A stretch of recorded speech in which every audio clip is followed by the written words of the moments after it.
Hi, everybody. Welcome back to our fourth installment in our international trade module. In the last video, we looked at the gains from trade resulting from a market where we wind up importing a good from abroad because abroad has the cost advantage in the production of a good. We were able to see in comparing the import case to the export case that a couple things were similar, a couple things were different.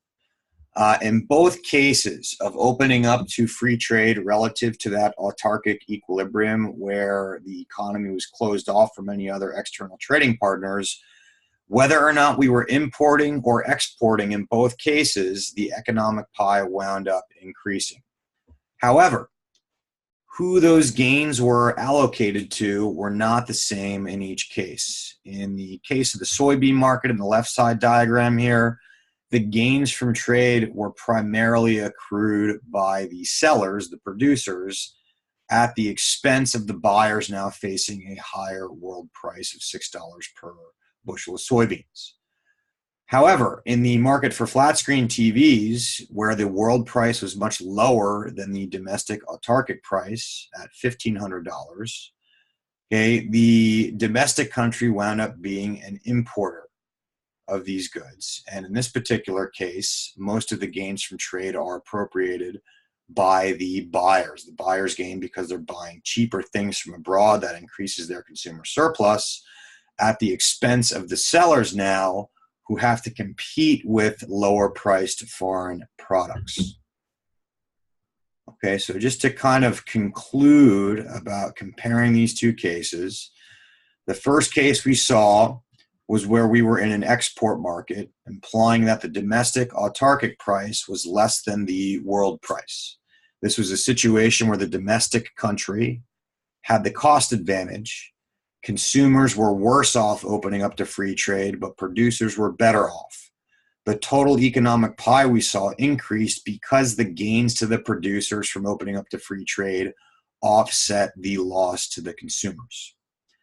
In the other situation where we were importing the good, the rest of the world actually had the cost advantage. So the price domestically, if we weren't trading, if we were closed off in autarky, would have been higher than when we open up and trade. In this situation, when we opened up to free trade, we wound up importing the good.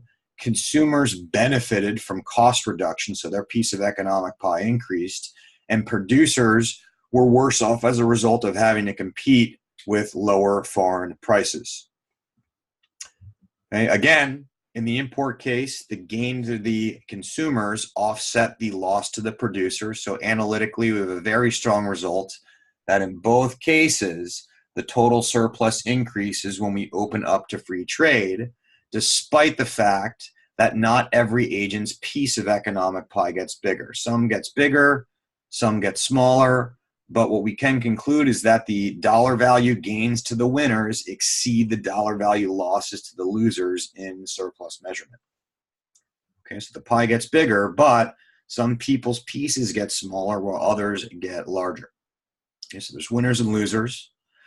So it looks like here, that trade is good in that it's maximizing the total surplus in the market.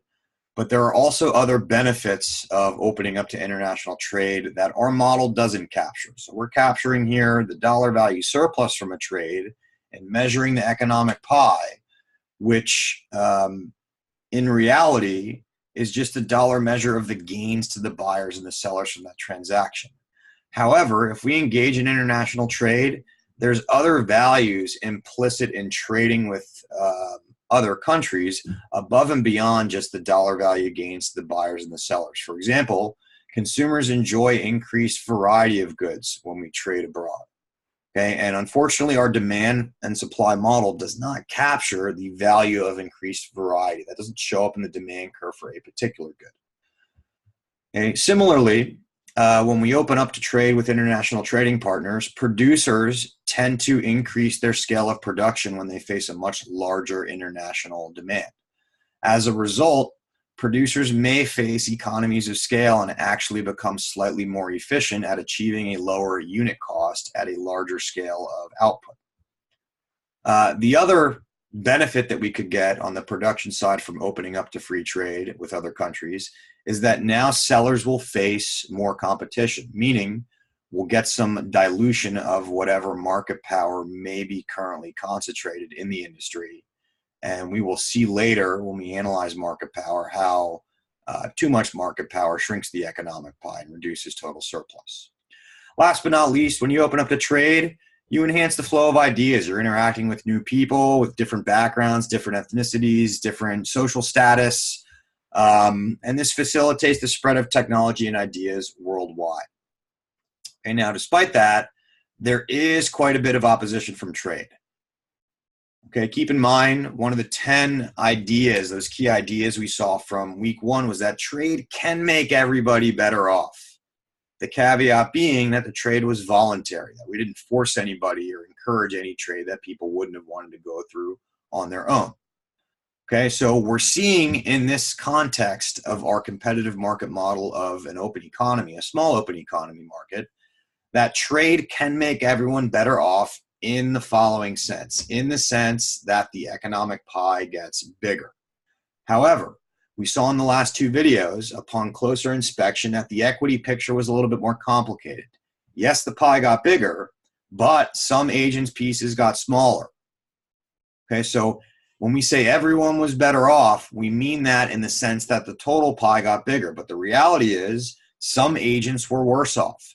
When we exported, buyers lost out because prices were higher in the export market. When we imported goods when the cost advantage was abroad, the sellers were the ones who lost out because they had to compete with lower prices from abroad. All right.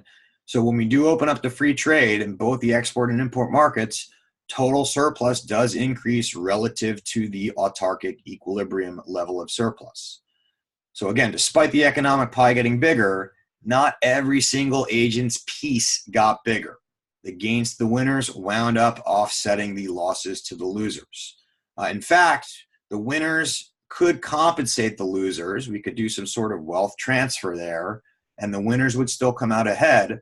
But in reality, that type of compensation doesn't really occur unless we're engaging something like the tax mechanism to redistribute income explicitly. Okay, so, again, why all this opposition to free trade? Well, more often than not, the losses are highly concentrated among a small group of people who feel them very acutely. If you are a producer in rural America who loses their job because we decide instead to buy from abroad, we outsource the production of the good from abroad, now you're out of a job, you're out of income. You feel that pain very sharply. Okay, however, in the import side, perhaps the gains often are very thinly spread over many, many people who may not see the benefits of them as acutely as someone might feel the pain. Okay, for example, when we import iPhones, okay, you pay a little bit less than you would have if we forced Apple to manufacture them all in the United States. So we're kind of weighing here 2 things. Okay? If we're thinking about moving away from free trade and protecting people, we could be protecting those folks in the export markets who are losing their jobs as a result, potentially, of outsourcing production abroad. We have to weigh that against, well, when we outsource production abroad, consumers get the good cheaper now. But the problem is, analytically, the value of the cost reduction in the consumer is actually bigger than the dollar value of all those jobs lost in creating the outsourcing. But the problem is, the folks that lose their jobs are way more likely to politically organize and lobby to protect those jobs than you are to save a couple $100 on an iPhone. Okay? So the point of this is that because the losers tend to feel the pain a little bit more acutely, they have more of an incentive to organize and lobby for restrictions on trade, offsetting any equity implication that would have resulted in them receiving a smaller piece of economic pie from opening up to free trade. So this is a good summary here of the results that we looked at for the importing and exporting cases, case 1 and 2, exporting and importing respectively, cases 1 and 2. In the next segment, we will talk about trade restrictions like tariffs and import quotas and analyze the equity and efficiency implications of such policies in this competitive market international trade framework. So we'll see you shortly.